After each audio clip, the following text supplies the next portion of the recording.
Hello everyone, this is Lavi, your study buddy. In this video, I will be solving the complete section C. So let's start with question number 26. In figure, xy and x dash y dash are two parallel tangents to a circle with center O and another tangent AB with point of contact C intersecting xy at A and x dash y dash at B. So what we have to prove is that angle AOB equals to 90 degree. Okay, so see. We are given. This is a circle, these are two parallel lines and a tangent is cutting the circle. Okay, this is B and this point is A. Okay, this is A, right? So हमें proof करना है that angle A B 90 degree के equal है. तो पहले देखो, पहले लिखते हैं गिवन क्या है. इस फिगर में हमें गिवन क्या है. हमें गिवन है दैट देखो ये टेंजेंट है, ये भी टेंजेंट है इसके लिए, सर्कल के लिए. इसका मतलब क्या कि ये ए पी इक्वल होगा ए सी के और ये बी क्यू इक्वल होगा बी सी के. सो ये लिख लेते हैं that A P equals to A C.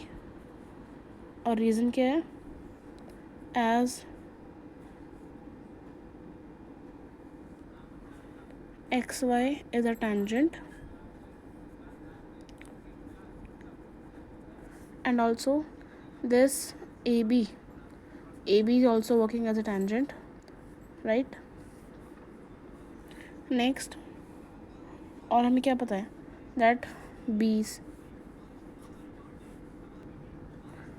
BC किसके इक्वल है, BC इक्वल है बी क्यू के. Why? Because as X dash Y dash is a tangent. और ये ए बी लाइन इधर भी जा रही है तो फिर इधर भी टेंजेंट फॉर्म हो रहा है इस वाले के लिए. ठीक है, और इधर ही लिख लेते हैं that what we have to prove. हमें प्रूव करना है that angle A O B equals to है 90 डिग्री. सो ऐसे आपको लिख के आना है. ये इसका 1 नंबर हो गया. नेक्स्ट बात करते हैं प्रूफ कैसे करेंगे. सो प्रूफ के लिए क्या लेंगे, देखो प्रूफ के लिए पहले हम लेते हैं ये दो ट्राइंगल, ये वाला और ये वाला. दैट इज़ इन ट्राइंगल का नेम है POA और AOP एंड ट्राइंगल के नेम है AOC एंड ट्राइंगल AOC. ठीक है, सो देखो इस ट्राइंगल में आपको क्या समझ आ रहा है. देखो पहले तो क्या, AP इक्वल है AC के. ठीक है, एक पॉइंट हो गया. दूसरा OP इक्वल है OC के, राइट? क्योंकि रेडियस है ये सर्कल की रेडियस है ना. OP इक्वल है OC के. और क्या है, ये AO लाइन कॉमन है, राइट? तो लिखते हैं इसको that AP equals to AC. Reason क्या लिखेंगे, XY and AB are tangents to point A. Okay, और क्या है, कॉमन लाइन क्या है, AO लाइन इक्वल है AO के. ये क्या है, ये हमारी है कॉमन लाइन है दोनों ट्राइंगल्स में. और क्या है, और हमें दे रखा है OP है OC के equal. OP is equals to OC, both are radius, right? So क्या लिख सकते हैं that by side triple side criteria से क्या कह सकते हैं हम, that triangle AOP is congruent to triangle AOC. So by CPCT हम कह सकते हैं that angle AOP is equals to angle A O सी।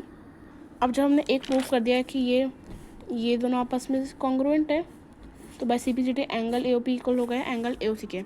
सो हम दूसरे वाले के लिए वैसे लिख सकते हैं दैट सिमिलरली, देखिए सिमिलरली में क्या लिखेंगे, सिमिलरली ये दोनों ट्राइंगल के भी सेम कंडीशन बन रही है कि दैट BOQ एंड BOC में OB लाइन सेम है, ये BQ इक्वल है BC के, और क्या है दैट OQ इक्वल है OC के, क्योंकि रेडियस है।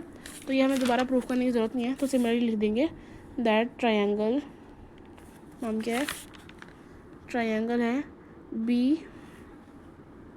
BOQ and BOC। Triangle BOQ is congruent to triangle BOC।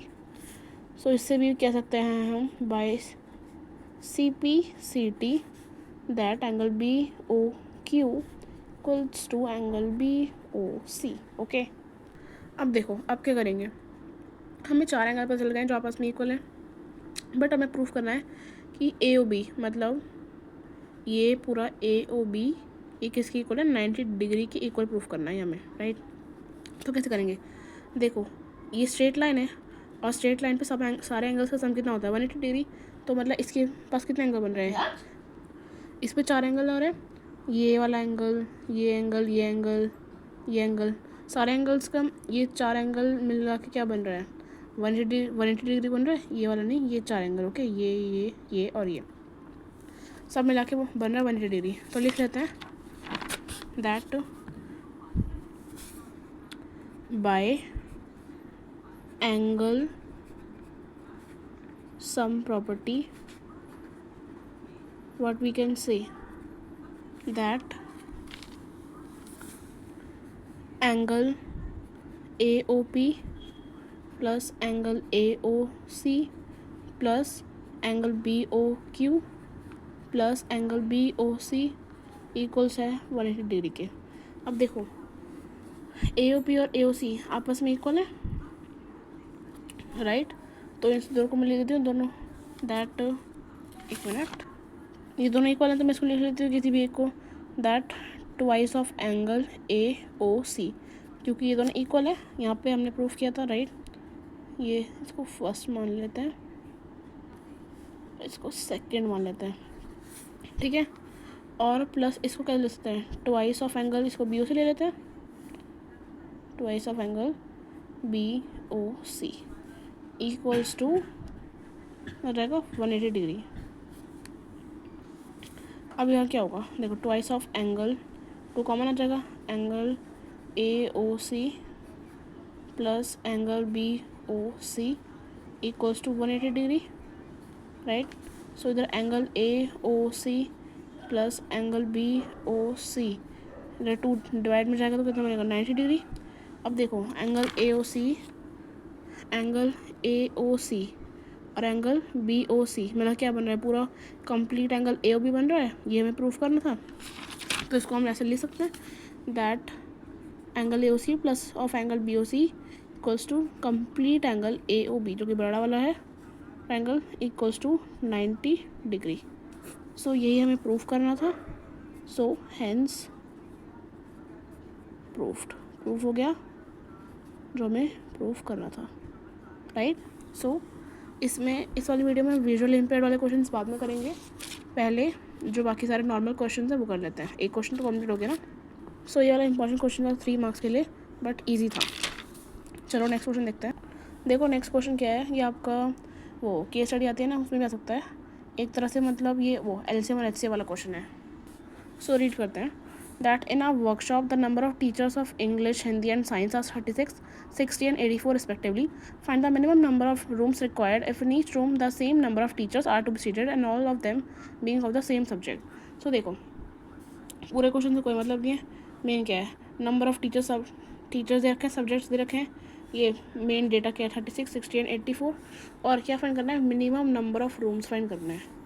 अब मिनिमम आ गया, मिनिमम में हमें क्या दिखाना है, मिनिमम से क्या होता है हाईएस्ट कॉमन फैक्टर, मतलब हमें पहले इनका फाइंड करना है HCF। ओके तो चलो पहले फाइंड कर लेते हैं इनका HCF ऑफ 36, 60 एंड 80। तो चलो फाइंड करते हैं HCF इनका। 2 18 ज़ा,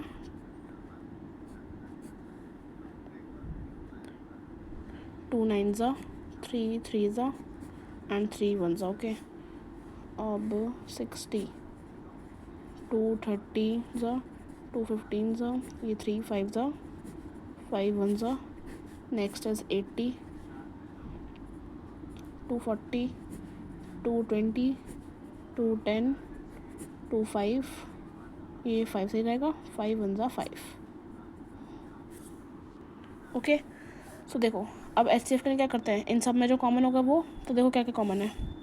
देखो सब में 2 2 कॉमन, 2 कॉमन है, ठीक है। और क्या कॉमन है, और कुछ कॉमन है गाइस, ये 84 है, इट्स 84। सो यहाँ पे 84 आएगा। 2 4 ज़ा 8 और 2 2 ज़ा 4, 2 2 ज़ा 4 और 2 1 ज़ा 2। सो फिर ये 3 से जाएगा, 3 7 ज़ा 21 और फिर डायरेक्ट 7 से जाएगा। तो यहाँ पे करती हूँ मैं एक बार, दैट इज 84। ये 80 नहीं है, 84 है। सो 2 4 ज़ा 8, 2 2 ज़ा 4, 2 2 ज़ा 4, 2 1 ज़ा 2, 3 7 ज़ा 21 एंड 7 1 ज़ा 7। ठीक है, तो देखो सब में 2 2 कॉमन है, और क्या कॉमन है, सब में 1 3 भी कॉमन है। ठीक है, तो HCF क्या आ जाएगा इनका, सिर्फ आ जाएगा 2 × 2 × 3। कितना आ गया, HCF आ गया हमारा 12। मतलब रूम कितना हो सकते हैं, 12 रूम हो सकते हैं। अब हमें कंडीशन क्या दी गई है, if in each room the same number of teachers are to be seated in all of them being of the same subject. हर रूम में हमें सारे टीचर्स के नंबर सेम बैठाने हैं, और अगर वो सेम सब्जेक्ट्स की भी हों तो उसके लिए क्या करेंगे। So minimum number of rooms required, उसके लिए क्या होगा, उसके लिए करेंगे इन सब सारे सब्जेक्ट के नंबर जो इनको प्लस करेंगे और HCF से डिवाइड करेंगे। ओके, तो चलो इन्हें पहले प्लस करते हैं। कितना आएगा, 84 + 60 + 36, 6 4 10, 8 6 14 एंड 3 17 और 180। तो ये कितना आ गया, 180 डिवाइडेड बाय 12। अब इसको डिवाइड करेंगे इससे तो कितना आएगा, 15। ठीक है, तो फिर मिनिमम नंबर ऑफ रूम्स कितने हो गए, 15। सो 15 रूम्स हमारा आंसर हो जाएगा। ओके, चलो नेक्स्ट क्वेश्चन करते हैं। So let's check out the next question 28। Find the zeros of the quadratic polynomial 2x² - 1 + 2√2x + √2 and verify the relationship between the zeros and coefficients of the polynomial।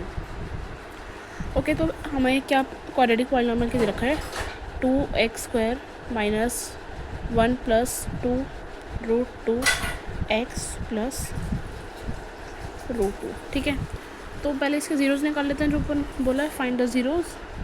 ठीक है, तो फिर देखो 2x² minus को open करके लिखेंगे तो क्या होगा, x प्लस माइनस ही होगा -2√2x + √2। सो देखो इसमें क्या कॉमन है, x, तो 2x - 1, और इसमें क्या कॉमन है, इसमें कॉमन है √2, इसमें क्या कॉमन है, √2। तो फिर यहाँ पे कितना बचेगा, 2x - 1, दोनों से यहाँ में आ गए। अब रूट्स भी फाइंड हो जाएंगे, तो उसको कंबाइन करके लिख लेते हैं, 2x - 1 और ये क्या है, x - √2। सो देखो रूट्स क्या आ गए हमारे, 2x - 1 = 0 और x - √2 = 0। इधर से क्या आ गए, x = 1/2, राइट, ये बाद में रहेगा, 2 नीचे आ जाएगा, और x = √2।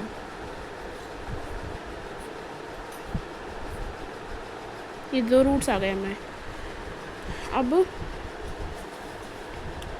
अब देखो क्योंकि हमें रूट्स को वेरीफाई भी करना है, इसको ज़ीरोज़ को, इसके ये से ज़ीरोज़ है ना, तो फिर उसके लिए पहले हम इसमें देख लेते हैं ए बी क्या होगा। ए बी सी, देखो इधर ए कितना है 2 है, बी कितना है -1+2√2 और सी कितना है √2। इसी से वेरीफाई हो पाएगा। तो चलो वेरीफाई करते हैं। अब हमें पता है अल्फ़ा प्लस बीटा इक्वल्स होता है -b/a। अल्फ़ा कितना है, अल्फ़ा फर्स्ट रूट कितना है हमारा 1/2 और दूसरा है √2। सो 1 + 1/2 + √2 इक्वल्स टू -b कितना है, b है हमारा -1 + 2√2। तो माइनस ऑलरेडी है तो अब मैं माइनस नहीं लगा रही, बस 2√2 लिख रही हूँ अपॉन ए। ए कितना है, ए है हमारा 2। ठीक है, तो इसको सॉल्व करती हूँ नीचे, इसके इक्वल आना चाहिए हमारा। ठीक है, देखो इधर क्या होगा 1 प्लस इसको ऊपर लेंगे एलसीएम ले कितना होगा 2√2 अपॉन 2 और ये भी कितना है 1 + 2√2 अपॉन 2। तो इधर से तो वेरीफाई हो गया। नेक्स्ट लेते हैं क्वाड्रेटिक का दूसरा रिलेशन क्या होता है, alpha into beta. Alpha beta equals to कितना होता है c/a। तो ये कितना है अल्फ़ा 1/2 इंटू बीटा कितना है √2। c कितना था हमारा, c है हमारा √2 अपॉन 2। तो ये कितना है √2 अपॉन 2। तो एक क्या हो जाएगा √2 अपॉन 2 कुछ √2 अपॉन 2, दोनों सेम है। इस तरह से ये क्या हो जाएगा सॉल्व होकर √2 इक्वल्स टू कितना हो जाएगा वो 1/√2। यहाँ से भी क्या हो जाएगा 1/√2। तो यहाँ से भी सेम आ गया, यहाँ से भी सेम आ गया, तो ये भी वेरीफाई हो गया। सो हमें क्या पता चल गया, रिलेशनशिप भी पता चल गया ज़ीरोज़ के बीच में और कोफिशिएंट ऑफ द पॉलिनोमियल, ये सब वेरीफाई हो गया। ओके, ज़ीरोज़ हमारे ये आ गए थे फर्स्ट पार्ट जो था इसका, और वेरीफाई हो गया इसके ज़ीरोज़ का और पॉलिनोमियल की कोफिशिएंट्स के बीच में रिलेशन, ये आपस में सब इक्वल आ रहे हैं। ठीक है, सही है। चलो 29 क्वेश्चन करते हैं। क्या कह रहा है, if sine theta plus cos theta equals to √3 then prove that tan theta plus cot theta equals to 1। So देखो कैसे करेंगे इसको, इसके लिए क्या करेंगे ना, अब इसमें तो प्लस, इसमें स्क्वायर तो है नहीं, तो इसमें हम आइडेंटिटी तो लगा नहीं पाएंगे कोई, तो इसको स्क्वायर कर देते हैं दोनों साइड। ठीक है, तो sine theta plus cos theta इन दो इसका स्क्वायर कर देते हैं बोथ साइड, √3 का भी स्क्वायर। तो क्या हो जाएगा, स्क्वायर खोलते हैं, a + b का होल स्क्वायर कितना होता है a² + b² + 2ab, राइट। तो ओपन करते हैं, तो sine square theta plus cos square theta plus 2ab मतलब 2 sine theta into cos theta equals to √3 का स्क्वायर मतलब कितना 3 हो जाएगा। So sine square theta plus cos square theta कितना हो जाएगा 1 + 2 साइन थीटा इंटू में cos theta equals to 3। So इधर से 2 साइन थीटा इंटू में कॉस थीटा इक्वल्स टू ये 3 इधर जाएगा 1 तो कितना हो जाएगा 2। तो इधर से कितना आ गया इसको सॉल्व करके sine theta into cos theta equals to 1। ठीक है, ये आ गया। अब नेक्स्ट वाला सॉल्व कर लेते हैं, इसको 1 ले लेते हैं। नेक्स्ट वाला कैसे करेंगे, अब नेक्स्ट वाले का स्क्वायर नहीं करेंगे, नेक्स्ट वाले के लिए हम ये जो लिखा है tan थीटा प्लस में कॉट थीटा इक्वल्स टू 1। अब इसका स्क्वायर करेंगे तो ये वाले तो टर्म कहीं लग ही नहीं पाएगी, अब ये वाला भी तो कहीं यूज़ होगा इसमें, तो इसको साइन और कॉस के टर्म में लिख लेते हैं। तो tan थीटा क्या लिख सकते हैं साइन थीटा अपॉन में कॉस थीटा प्लस इसको ये अपोजिट हो जाएगा कॉस थीटा अपॉन में sine theta equals to 1, right. तो कितना आएगा इसको सॉल्व करके, एलसीएम लेंगे तो नीचे क्या आएगा cos theta into sine theta, ये और ये इक्वल है, मल्टीप्लाई है ना, दोनों सेम ही है। 2 × 3 करो या 3 × 2 करो, बात तो एक ही है। अब ऊपर जाएगा तो कितना आएगा sine square theta, sine multiply LCM लेंगे तो प्लस जैसे क्या आएगा cos square theta equals to 1। So देखो यहाँ से कितना आएगा sine theta plus cos theta कितना 1 अपॉन नीचे कितना दे रखा है cos theta into sine theta 1 और ये भी कितना आ रहा है 1। सो ओवरऑल कितना आ गया सब 1 इक्वल्स टू 1 ही आ गया। सो सब सेम हो गया, मतलब प्रूव हो गया। सो हैंस प्रूव्ड। सो ये भी हो गया आपका सॉल्व। अब इसमें ये विजुअल वाला तो नहीं है, तो चलो इसको भी सॉल्व कर लेते हैं। Prove that. अब देखो इसमें हमें प्रूव करना है cos A minus sine A plus 1 upon cos A plus sine A minus 1 equal to cosec A plus cot A करना है। तो देखो इनको सॉल्व ऐसे मतलब देख रहे हैं तो ऐसे देखने से तो कुछ नहीं आ रहा, इधर कोसेक ए और कॉट ए वाला टर्म तो नहीं बन रही है। तो इसके लिए क्या अप्रोच लगाएंगे, इसके लिए हम लगेंगे रैशनलाइजेशन। कैसे करते हैं, cos A minus sine A plus 1 upon of cos A plus sine A minus 1 into में देखो ये जो माइनस वाले टर्म जो माइनस के बाद जो लिखा है ना, अब ये वाली टर्म जो है वो पॉजिटिव में बदल जाएगी। मतलब cos A plus sine A plus 1 cos A अब प्लस साइन ए प्लस 1। मतलब देखो जो यहाँ पे ये आपकी एक टर्म है, ये आपकी एक टर्म है, तो फिर इसके इनके बीच में जो साइन आ रहा है ना उसको अपोजिट करके लिख देंगे। ठीक है, ऐसे होना है और ऊपर नीचे दोनों सेम टर्म से मल्टीप्लाई करनी है। तो चलो इसे सॉल्व करते हैं। अब क्या करना है, आपको इसको एज इट इज़ मल्टीप्लाई करना है, कॉस ए को कॉस ए के साथ, कॉस ए को साइन ए के साथ, फिर कॉस ए को 1 के साथ, फिर एज इट इज़ हम सब टर्म्स को ऐसे ही करना है।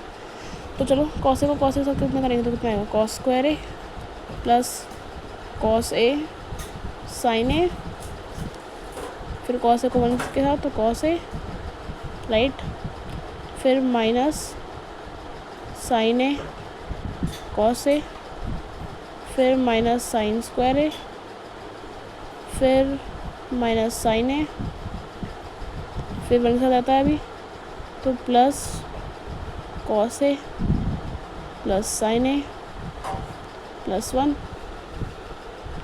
अब अपॉन में कर रहे हैं, करो अपॉन में,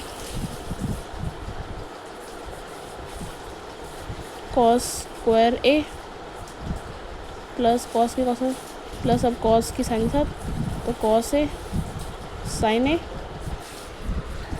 प्लस कॉस ए की 1 के साथ तो प्लस कॉस ए, अब साइन की मल्टीप्लाई करेंगे तो साइन ए इंटू में cos A plus sign square A plus sine ए। ठीक है, यहाँ तक मल्टीप्लाई हो गया इन सब टर्म्स के साथ। अब 1 की अब इस 1 की मल्टीप्लाई करते हैं सर, तो देखो ये -1 है। ठीक है, तो ये इसके आगे कंटिन्यू करेंगे यहाँ पे नीचे। ठीक है, ये डिवाइड नहीं है, डिवाइड का साइन देखो मैंने ऐसे डैश की ये लाइन खींची। ओके, तो माइनस कॉस से आएगा माइनस साइन है, ये सब माइनस के टर्म्स हो जाएंगे अब, और -1। अब देखो ऊपर नीचे देखो कहीं पे कुछ क्या काट पीट रहा है। सो देखो कॉस से साइन है माइनस साइन है कॉस एक ही टर्म है, एक ही बात है, दोनों सेम है, कट जाएंगी। अपोजिट साइन किया और क्या है माइनस साइन है प्लस साइन है, तो ये भी कट जाएगा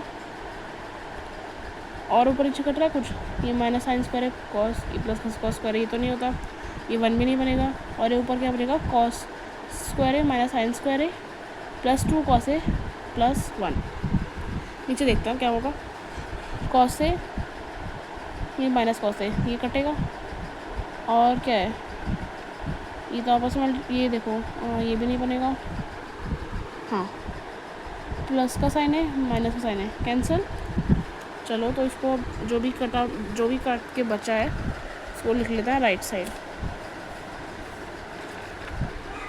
तो ऊपर क्या बचा है, यहाँ बचा है हमारा cos square A minus sine square A plus 2 cos ए, ठीक है, प्लस 1।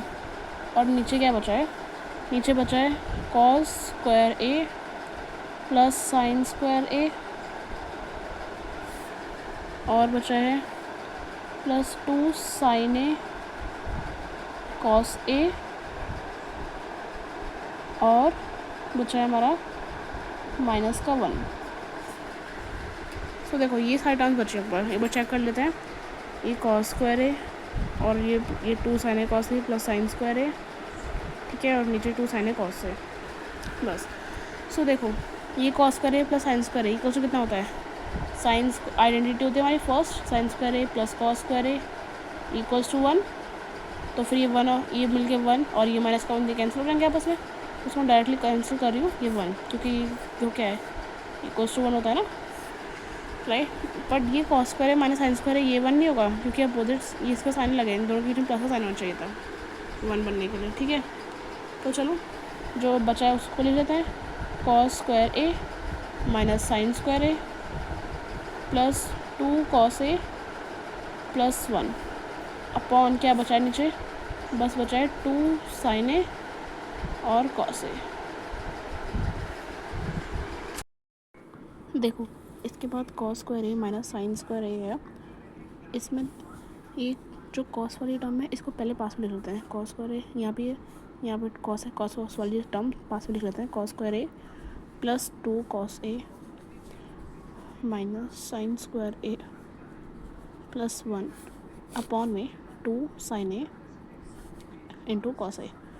अब देखो हमें आइडेंटिटी क्या पता है, that sine square A plus cos square A equals to 1, but यहाँ पे ऐसी कोई आइडेंटिटी नहीं बन रही है, लेकिन 1 माइनस साइन स्क्वायर ए, अगर मैं इसमें से कॉस स्क्वायर ए को इधर रखूँ और 1 माइनस साइन स्क्वायर ए करूँ तो देखो यहाँ पे कॉस स्क्वायर आ जाएगा, यहाँ पे दे रखा minus sine square A plus 1 equals to cos square A, so cos square A plus कितना हो जाएगा, प्लस ये तो ऐसे रहेगा 2 कॉस ए और ये कितना हो जाएगा प्लस कॉस स्क्वायर ए अपॉन में 2 साइन ए इंटू कॉस ए। तो ये कितना हो जाएगा, ये बन जाएगा 2 कॉस स्क्वायर ए प्लस कितना आएगा, प्लस में हो जाएगा कितना ये 2 कॉस ए अपॉन में सेम एज इट इज़ रहेगा 2 sine A into cos A, right.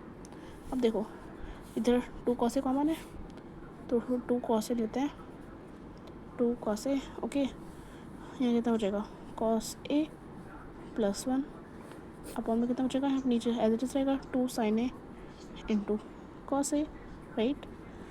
तो देखो यहाँ से 2 से 2 कैंसिल, कॉस ए से कॉस ए कैंसिल, क्या बचा, बस बचा इसको ऐसे लिख लेते हैं 1 प्लस कॉस ए अपॉन में साइन ए, या फिर अगर कॉस ए, देखो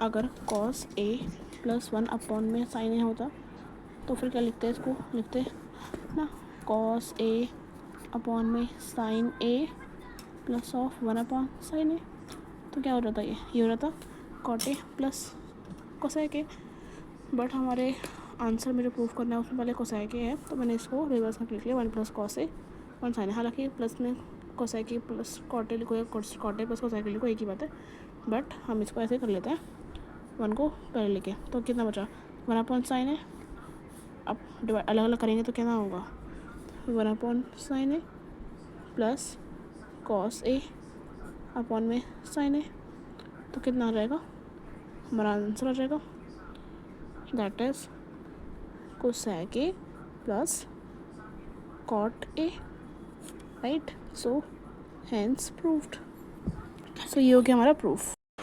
सो नेक्स्ट क्वेश्चन है, on a particular day Vidhi and Unnati couldn't decide on who would get to drive the car. They had one coin each and flipped their coin exactly 3 times. The following was agreed upon. So probability का question है, क्या करना है इसमें, एक coin है उसको 3 times toss किया गया है, पहले प्रोबेबिलिटी देख लेते हैं उसकी क्या होगी। अब कोई कॉइन है हमने 3 टाइम्स टॉस किया तो उसकी 8 टाइम्स 8 प्रोबेबिलिटी बनती है, क्या क्या बनती है, या तो हेड हेड हेड आता है, राइट, टेल टेल टेल 3 बार टेल आ जाएगा, 1 बार हेड मतलब 2 बार हेड फिर टेल आ जाएगा, 2 बार टेल 1 बार हेड आ जाएगा, और क्या होगा, या फिर तो ऐसा हो सकता है हेड टेल हेड हो जाए, या फिर टेल हेड टेल हो जाए, या फिर और क्या केस बन सकता है टेल हेड हेड हो जाए, और क्या केस बन सकता है, या फिर तो हेड टेल टेल हो जाए। ये 8 प्रोबेबिलिटी बनेंगी, ठीक है। अब फर्स्ट पार्ट में क्या दे रखा है, if Vidhi gets 2 heads in a row she would drive the car, मतलब अगर उसको 2 हेड आएंगे तो वो ड्राइव करेगी। 2 हेड किस में है, इसमें, या फिर 2 हेड इसमें है 2 हेड और इसमें है, बाकी सब में या तो एक है या दो है या फिर है नहीं इस वाले में, ठीक है। तो इसकी प्रोबेबिलिटी इसमें क्या हो जाएगी, प्रोबेबिलिटी ऑफ 2 हेड कितनी हो जाएगी 3/8।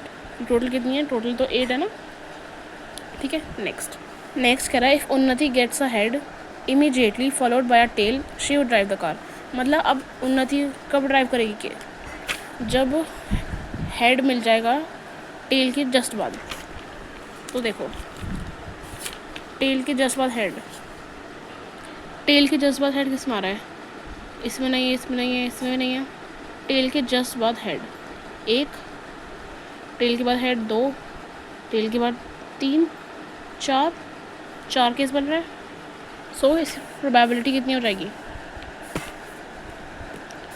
प्रोबेबिलिटी ऑफ टेल आफ्टर को हेड आफ्टर टेल है ना यहाँ पे आफ्टर टेल, तो कितना हो जाएगा 4/8, दैट इज़ 1/2। अब लिखा है who has greater probability to drive the car that day. So किसी प्रोबेबिलिटी ज़्यादा आ रही है, देखो इसकी 3/8 है, 3/8 को हम डिवाइड करें तो कितना आएगा 3, 8, 0 पॉइंट समथिंग आएगी इसकी, ठीक है। और इसको करते हैं 0 पॉइंट कितना आएगा इसका, देखो 8 3 24, 8 4 36, 8 4 32, 8 3 24। सो ये कितना आएगा 6। ये आ रही है इसकी प्रोबेबिलिटी 0.3 समथिंग, और इसकी आएगी कितनी 0.5। तो who has greater probability to drive the car, of course Unnati. So Unnati has greater probability to drive the car.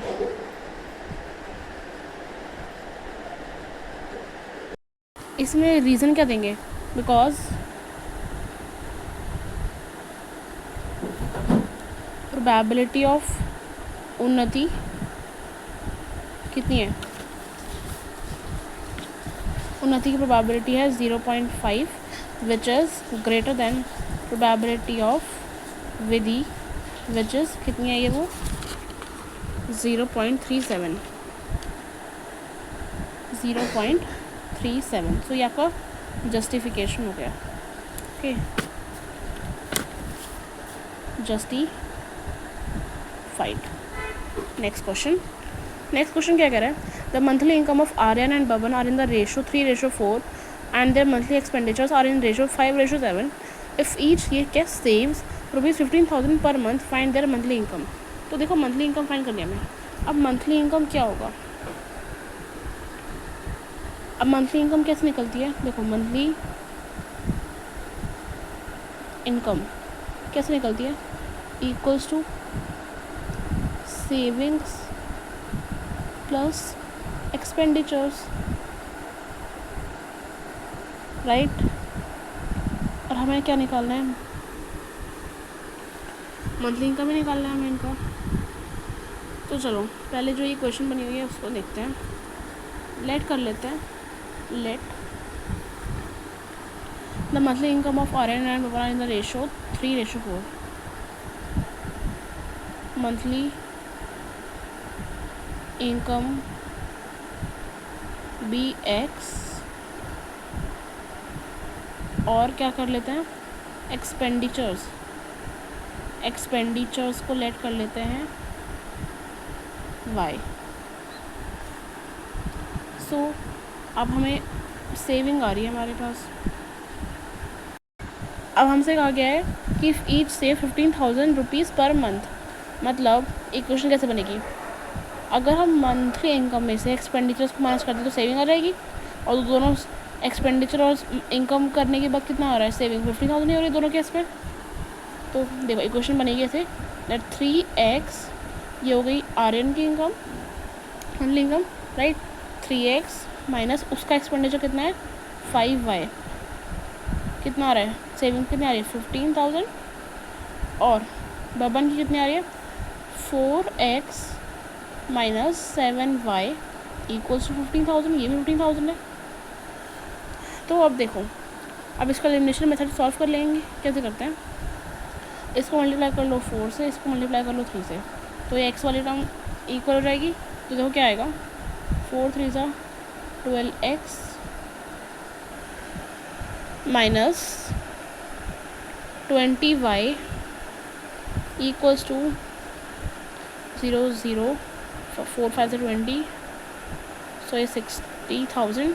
और ये कितना आएगा, 4 3 सा 12x माइनस 7 3 सा 21y equals to,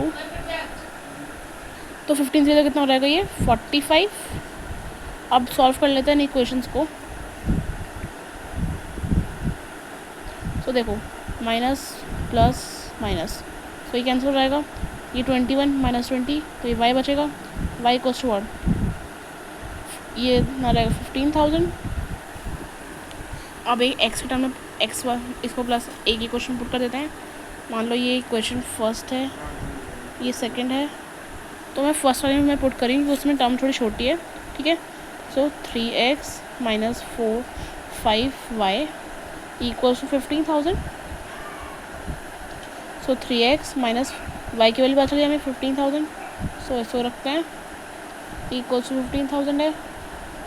so 3x minus 0 0 0 5 5 ज़ा 25, this is 75 equals to 15,000। And 3x कितना हो जाएगा आपका 15,000 प्लस ऑफ 75,000 इक्वल्स टू कितना 0 0 0 एंड 5 5 10 7 8 9, सो कितना हो जाएगा 90,000। सो x की वैल्यू कितना जाएगी 90,000 डिवाइड बाई 3 विच इज़ 3 वो 30,000, राइट। सो मंथली इनकम कितनी हो गई, मंथली इनकम पूछी थी ना, बस मंथली इनकम x है। सो मंथली इनकम जो कि क्या है x इक्वल टू कितनी होगी ₹30,000। इसको कॉमन में कर लो चाहे तो, ठीक है। This is your answer. Now B part solve करते हैं, ये और वाला है। सो देखो ये सिस्टम ऑफ इक्वेशन हमें सॉल्व करनी है। उसके बाद इन इक्वेशन से जो पॉइंट्स निकलेंगे एक्स वाई के 2 3 जो भी हैं, उससे हमें एरिया ऑफ ट्राइंगल फॉर्म हो, एक ट्राइंगल फॉर्म होगा, उसका एरिया फाइंड करना है। तो देखो अब आपको एरिया फाइंड करना है, तो इसको ग्राफ प्लॉट करना पड़ेगा। तो उसके लिए मिनिमम 2 पॉइंट्स काफ़ी होते हैं, एक इक्वेशन से 2 पॉइंट, दूसरे इक्वेशन से 2 पॉइंट। तो जब प्लॉट करेंगे तो कोई शेप बन जाएगी, तो 2 पॉइंट्स काफ़ी होते हैं। ओके, तो चलो फर्स्ट इक्वेशन क्या है 2x plus Y equals to 6, दूसरी क्या है 2x माइनस वाई, इधर लिख रहे हैं इसको, तो 2 हो जाएगा ये, ठीक है। तो देखो फर्स्ट इजी पॉइंट करने के लिए क्या है, अब आप सोच रहे हो कौन सा पॉइंट पुट करना है, तो उससे अच्छा क्या है एक बार x की वैल्यू 0 पुट कर दो, एक बार y की वैल्यू 0 पुट कर दो, ठीक है। चलो पुट करो इसमें। सो कितना होगा 2, इसमें पुट कर रहे हैं ma'am 2 into 0 0 plus y equal to 6। So x की वैल्यू 0 पुट करने पे y की वैल्यू कितनी आ गई 6। अब y की वैल्यू 0 पुट कर दो, तो फिर 2x प्लस 0 इक्वल टू 6। तो उधर से x की वैल्यू कितनी आ गई 2 3 6। सो इधर x की वैल्यू कितनी आ गई 3, जब y 0 तो x 3, जब x 0 तो y 6, ठीक है। अब नेक्स्ट इधर वाले में देखो x 0 है, तो 0 माइनस वाई इक्वल्स टू 2। तो इसमें क्या आ गई y की वैल्यू कितनी आ गई -2, ये माइनस इधर चल जाएगा। अब y 0 है तो क्या करेंगे 2x माइनस 0 इक्वल्स टू 2, तो x की वैल्यू कितनी होगी 1, 2 1 से 2। तो जब x 0 है तो y की वैल्यू -2, y 0 तो x 1 होंगे, ठीक है। अब इन्हीं को हम पुट करेंगे उस पर ग्राफ पे, मैं आपको ऐसे प्लॉट करके दिखाती हूँ, आप ग्राफ पे करना, ठीक है। अब एक ना आपको साइड में रफ काम करना पड़ेगा। वो क्या, देखो जो आपका वो होगा ना, क्या कहते हैं, जब मान लो आपकी कोई फिगर बनती है, लेट बी ट्रायंगल बन रहा है, तो मान लो कोई ऐसे कहीं पे जाके ऐसे मान लो कुछ कर रहा है, तो इसका इंटरसेक्टिंग पॉइंट जहाँ होगा ना, उससे आप उसकी हाइट ले लोगे यहाँ पे, फिर बेस हाइट, क्योंकि एरिया ऑफ ट्रायंगल फाइंड करना है हमें, तो half into base into height लगा लेंगे। तो देखो ये इंटरसेक्टिंग पॉइंट हमें नहीं पता, ये तो हमारा पॉइंट्स बने जहाँ पे ये लाइंस कट होंगी, तो हमारा ये हम फिगर ड्रॉ कर लेंगे। यहाँ पे कट होगी, मतलब मान लो ये वाला जो पॉइंट्स है, या फिर यहाँ पे हो यहाँ पे हो। अब हम मान लो कोई एक इंटरसेक्टिंग पॉइंट हमें ना पता हो, तो फिर उसके लिए ना आप ये साइड में करना, इसको आप शो नहीं करोगे जो मैं करूँगी अब। उसके लिए ना आप क्या करना, इन दोनों इक्वेशन को ना एलिमिनेशन मेथड से सॉल्व करना। फिर जो एक्स और वाई की वैल्यू आए वहीं पे जाके आपकी जो लाइन्स है ना दो, वो इन पॉइंट से जो दो लाइन बनेगी वो इंटरसेक्ट करेंगी। बट ये आपको शो नहीं करना है, बट आपको चेक करने के लिए कि आपका आंसर सही है, जो आपने इंटरसेक्ट कराया वो सही है, उसके लिए आप ये रफ में करना। ठीक है, तो मैं आपको रफ में करके दिखाती हूँ। चलो सो देखो, ये दो इक्वेशन हमारे पास, इनको सॉल्व कर लेते हैं। मैंने यहाँ लिख लिया है, तो कितना आएगा 4x = 8। सो x की वैल्यू कितनी आ गई 2। ठीक है, अब इसको इधर पुट कर देते हैं एक इक्वेशन में। Let it be 2x + y = 6 में मैं पुट कर देती हूँ x की वैल्यू 2। सो 2 × 2 + y = 6। सो 4 + y = 6। सो y की वैल्यू 6 - 4 2। सो इंटरसेक्टिंग पॉइंट क्या हो गया x, y करके, वो हो गया हमारा 2, 2। इधर जाके कहीं देखना, ये आपका इंटरसेक्ट करेगा। ठीक है, ये आपका हो गया। ये क्वेश्चन सॉल्व कर लिया मैंने रफ में। ये देखो मैंने रफ में किया है इसको। अब फेयर करते हैं इस चीज़ को, नहीं फेयर बनाते हैं ग्राफ। सो देखो यहाँ पे पुट करते हैं। अब इधर ले लेती हूँ मैं -1, इधर ले लेती हूँ -2 y की, इधर +1, इधर +2, +3, +4, +5 और ये +6। ठीक है, इधर ले लेते हैं हम, यहाँ पे तो 0 है ही। ठीक है, इधर ले लेते हैं 1, इधर ले लेते हैं हम 2, ये माइनस के सब, राइट। ये -3, हालांकि इधर ज़रूरत नहीं है क्योंकि x की कोई भी वैल्यू -y नहीं है हमारी। पॉजिटिव वाले लिखते हैं 1, 2, 3, 4, 5, बस इतना काफ़ी फ़िलहाल। ठीक है, देखो तो क्या है हमारी पहली वाली, क्या है x = 0 तो y = 6, पहला पॉइंट हो गया। दूसरा क्या है y = 0 x = 3, y = 0 x = 3, मतलब यहाँ पे। ठीक है, तो एक लाइन तो यहाँ से बनेगी, इसको मैं भी ड्रॉ करती हूँ। पहले ये पॉइंट्स पुट कर लेते हैं। x = 0 तो y = क्या है -2, x = 0 तो y = क्या है -2, एक पॉइंट ये हो गया। नेक्स्ट क्या है y = 0 तो x = 1, एक पॉइंट हो गया ये। अब चलो उनको मैं ज्वाइन करके दिखाती हूँ आपको ट्रायंगल कहाँ फॉर्म हो रहा है। ठीक है, देखो मैंने इन पॉइंट्स को मैंने ज्वाइन किया है। यहाँ पे ये क्या पॉइंट था हमारा 0,6, ये था हमारा, और ये पॉइंट क्या है, ये है हमारा 0,3, वो 3,0 है हमारा 3,0। ठीक है, और ये वाला पॉइंट क्या है हमारा, ये है हमारा 1,0, और ये वाला पॉइंट है हमारा 0,-2। ठीक है, अब देखो ये पॉइंट कहाँ पे, ये जो इंटरसेक्टिंग पॉइंट है जो मैंने आपको बोला था। बाकी इधर ट्रायंगल की 2 पॉइंट्स हमें इन लाइन से पता चल गए, बाकी ये इंटरसेक्टिंग पॉइंट देखो क्या हमारा मैच कर रहा है उससे। तो चलो देखते हैं कहाँ पे जा रहा है ये।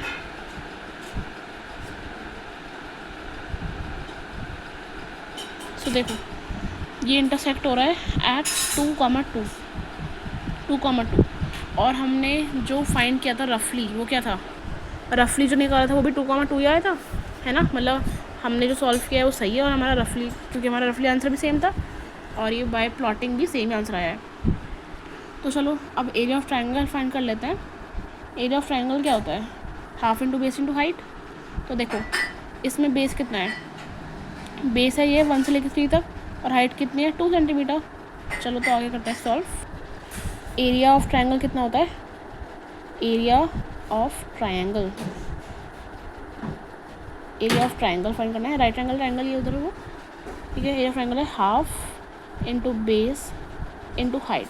अब देखो इधर क्या है, हाइट तो 2 हमें विजिबली दिख रही है, बेस क्या है 1 से लेके 3 तक, 1 से लेके 3 तक कितना डिस्टेंस है 1 2, तो बेस कितना हो गया 2, और हाइट भी कितनी है 2, तो इक्वल्स टू 1/2 इंटू बेस कितना है 2 इंटू हाइट कितनी है 2, 2 से 2 कैंसिल। सो एरिया कितना आ गया, area equals to 2 centimetre square, या फिर यूनिट नहीं दे रखी तो ऐसे लिख सकते हैं 2 unit square. Okay, so this is your answer for the question number 31A part B, जो कि और वाला है. ठीक है, क्या बोला था इसमें? Find the area of the triangle so form by the 2 lines. 2 lines ये जा रही है और एक्स एक्सिस, ये एक्स एक्सिस है ना, इसमें ट्राइंगल फॉर्म हुआ है. तो यहाँ से हमने आंसर फाइंड कर लिया 2 सेंटीमीटर स्क्वायर और 2 यूनिट स्क्वायर, अगर यूनिट नहीं दे रखी है तो. नेक्स्ट क्वेश्चन करते हैं अब 32. 32 थोड़ा सा लंबा है, तो फिर हम क्या करते हैं, पहले ये एक ही छोटा है, ये विजुअल इम्पेयर्ड वाला, इसको कर लेते हैं. ठीक है, क्या कह रहा है ये? 5 years hence father's age will be 3 times the age of son. 5 years ago father was 7 times as old as his son. Find the present age. So क्या करते हैं, लेट कर लेते हैं पहले तो. Let the father's age be x and son's age be y. X क्या, years, और ये भी ईयर्स. ठीक है, तो इसमें क्या, हैंस का मतलब होता है क्या, मतलब पॉजिटिव, मतलब आगे का, इन फ्यूचर. और एगो मतलब क्या होता है, माइनस, मतलब पीछे का, पास्ट. ये हो गया पास्ट, ये हो गया हमारा फ्यूचर. हैंस मतलब फ्यूचर, एगो मतलब पास्ट. ओके, चलो तो एक क्वेश्चन बनाते हैं. लिखा है 5 years hence fathers age will B, मतलब फादर के एज में से भी 5 years माइनस करना हो, सन के एज में से भी. तो x - 5 equals to father's age will be, father की एज कितने होंगे, 3 times, मतलब 3 times the age of son. तो सन की एज में से 5 माइनस होगा, तो ये कितना आएगा, y - 5. Equation first. Okay, next equation क्या बनेगी, 5 years, ये प्लस होगा, हैंस है ना, ये प्लस है, ये भी प्लस है, एगो में होगा माइनस. तो अभी मैंने बताया ना ऊपर, 5 years ago father was 7 times, मतलब x years 5 years ago father was 7 times age old age his son. उसका सन कितना है, कितना था उसका सन उस टाइम पे, y - 5. सो ये हो गई क्वेश्चन 2. इन दोनों इक्वेशन को सॉल्व कर लेंगे तो एक्स और वाई की वैल्यू पता चलेगी. Hence we will get the age of father and son. Solve करते हैं, पहले तो इनको पूरा निकालते हैं इसकी एक्चुअल फॉर्म में. सो देखो क्या होगा, एक्स फर्स्ट वाले सॉल्व करते हैं. x + 5 equals to 3y + 15. सो कितना आएगा, x - 3y equals to 15 - 5 that is 10. So ये हो गई क्वेश्चन नंबर 3. नेक्स्ट देखो, नेक्स्ट क्या है, x - 5 इक्वल्स टू 7y - 35. तो फिर ये कितना होगा, x - 7y इक्वल्स टू, ये कितना है, -35 प्लस हो गया 5, तो कितना बनेगा, माइनस कितना, 30. तो ये हो गई क्वेश्चन 4. इसको ऐसे मैं हाईलाइट कर देती हूँ. अब इन क्वेश्चन को सॉल्व कर लेते हैं बाय एलिमिनेशन मेथड, वही इजी रहेगा, है ना. तो x - 3y इक्वल्स टू 10 और -7y equals to -30. So minus sign change, plus plus. So 7 - 3 that is 4y equals to 40. So y equals to 10. y किसकी एज है, y किसकी एज थी, सन की एज ली थी. अब फादर की में पुट कर देते हैं, इसे पुट कर देते हैं थर्ड वाली में. x - 3 × 10 equals to 10. So x - 30 equals to 10. So x equals 10 + 30 40. तो एज आ गई दोनों की, x फादर की, y सन की. तो present age of father equals to 40 years and son equals to 10 years. Okay, easy question था. नेक्स्ट 32 क्वेश्चन देखते हैं. सो देखो, ये विजुअल इम्पेयर्ड कैंडिडेट्स का एक क्वेश्चन रह गया था. ये 26 वाले का second. Two tangents PA and PB are drawn to a circle with center O from an external point P. Prove that angle APB equals to twice of angle OAB. So figure तो इसमें हमें नहीं दी हुई है, तो हम खुद से ड्रॉ करते हैं. देखो पहले ड्रॉ कर लेते हैं एक सर्कल. अब ड्रॉ करते हैं दो टेंजेंट्स फ्रॉम एक एक्सटर्नल पॉइंट P है.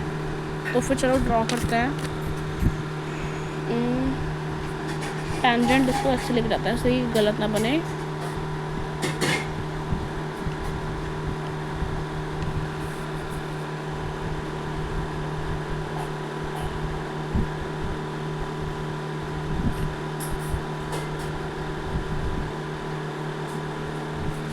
ठीक है, ये कुछ इस तरह से रफ सी फिगर है. ये P एक्सटर्नल पॉइंट है और यहाँ सेंटर O से ड्रॉ किया गया है इसके ऊपर. अब यहाँ पे इसको ज्वाइन कर देते हैं क्योंकि यहाँ पे ये हो रहा है ना कट. ठीक है, ये O है, ये A है, ये B है. सो बेसिकली यहाँ पे ये इंटरसेक्ट कर रहा है और यहाँ सेंटर O से बनाया गया है हमारे ये दो टेंजेंट्स. ठीक है, अब क्या प्रूफ करना है?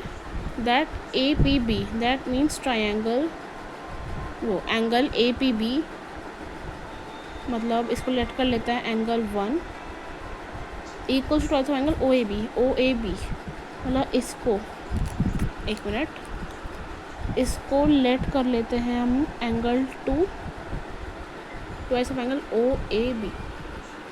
अब देखो यहाँ पे भी एंगल्स बन रहे हैं कुछ, राइट. तो फिर इनको भी कुछ लेट कर लेते हैं. इसको लेट कर लेते हैं एंगल 3 और इसको लेट कर लेते हैं एंगल 4. ठीक है, और देखो एक और चीज़, एंगल 2 जो है आपका और एंगल, तो एंगल 2 हो गया प्लस ऑफ एंगल 3 इक्वल्स मिलकर बना रहा है 90 डिग्री. ठीक है, बिकॉज ये रेडियस है at the point of contact make 90 degree. चलो पहले देखते हैं सॉल्यूशंस. पहले हम देख लेते हैं गिवन क्या है.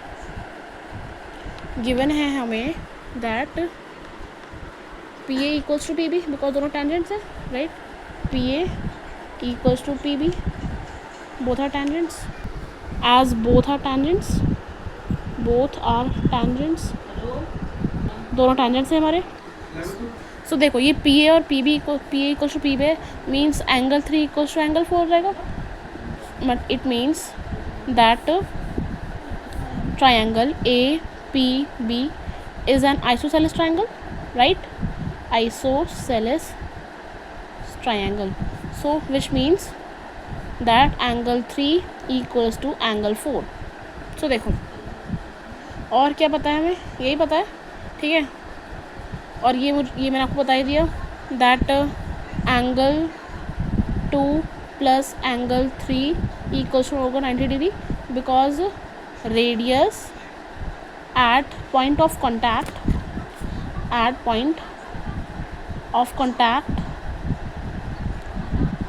Make 90 degree, right. ये रीज़न इसका ये हो गया. अब देखो बाय एंगल सम प्रॉपर्टी ये ट्रायंगल फॉर्म हो रहा है. By angle sum property, triangles के तीनों एंगल का सम कितना होता है 180 degree. It means that angle 1 plus angle 3 plus angle 4 equals to what 180 degree.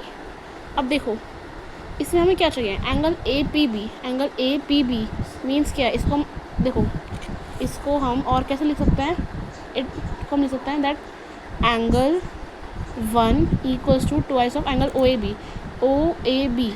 B को क्या लिख सकते हैं हम, OAB क्या है हमारा एंगल 2. ठीक है, तो मीन्स हमें हमारे में किसका काम है, बस एंगल 1 का काम है. एंगल 1 इक्वल्स टू और एंगल 2 का काम है. चलो तो करते हैं. तो देखो इधर एंगल 1 तो ऐसे रहेगा प्लस एंगल 3. देखो इधर से हम एंगल 3 को लिख सकते हैं that angle 3 equals to 90 degree minus angle 2, right. इसको इधर कर लो, इसको ना इक्वेशन 1 कर लो. दैट एंगल 3 को लिख लो इधर 90 डिग्री माइनस √2 और एंगल 4 इक्वल्स टू एंगल 3 है, ये 2 हो जाएगा और ये 1, ठीक है। तो इसको लिख लो प्लस कितना angle 3 equals to 180 degree, okay. और फिर से एंगल 3 को ही लिख लो 90 डिग्री माइनस 2, सो ये देखो बाय 1 एंड सेकेंड इक्वेशन, तो ये कितना आएगा angle 1 plus 90 degree minus angle 2 plus 90 degree minus angle 2 equals to 180 degree, right. देखो अब एंगल 1 प्लस 180 डिग्री, ये कितना है 90 plus 90 180 minus 2 twice of angle 2, angle 2 के लिए 2 है, ट्वाइस है, इक्वल्स टू 180 डिग्री, ओके। अब देखो 180 डिग्री से 180 डिग्री कैंसिल और ये किधर चला जाएगा इधर, तो एंगल 1 इक्वल्स टू कितना ट्वाइस ऑफ एंगल 2। देखो ऊपर मैंने मॉडिफाई करके ये लिखा था, यही प्रूफ करना था हमें, मीन्स इसको हम और क्या लिख सकते हैं, हालांकि ये प्रूफ हो चुका है, इसको और क्या लिख सकते हैं, that angle A P B equals to twice of angle O A B, so this is hence proofed. देखो ये था हमारा, इसको आप ऐसे लिखोगे, ये वाली जो है ना, ये वाली लाइन जो है इसको आप करके लिखोगे टू प्रूव में आफ्टर गिवन के बाद लिखोगे, ये पहले गिवन लिखोगे फिर टू प्रूफ लिखोगे और फिर यहाँ से स्टार्ट करोगे आप अपना प्रूफ, यहाँ से स्टार्ट करना अपना प्रूफ, ठीक है। First point, second point, third point, फिर आपका पूरा क्वेश्चन सॉल्व हो जाएगा। सो ये था आपका complete section C. I hope आपको सारे क्वेश्चन समझ आए हों। इफ़ आपको सब कुछ समझ आया है, so guys do hit that like button, subscribe to my channel, press the bell icon for more updates. It really helps me. So I will meet you all in the next video with the next section D. So see you all in the next section. Bye guys.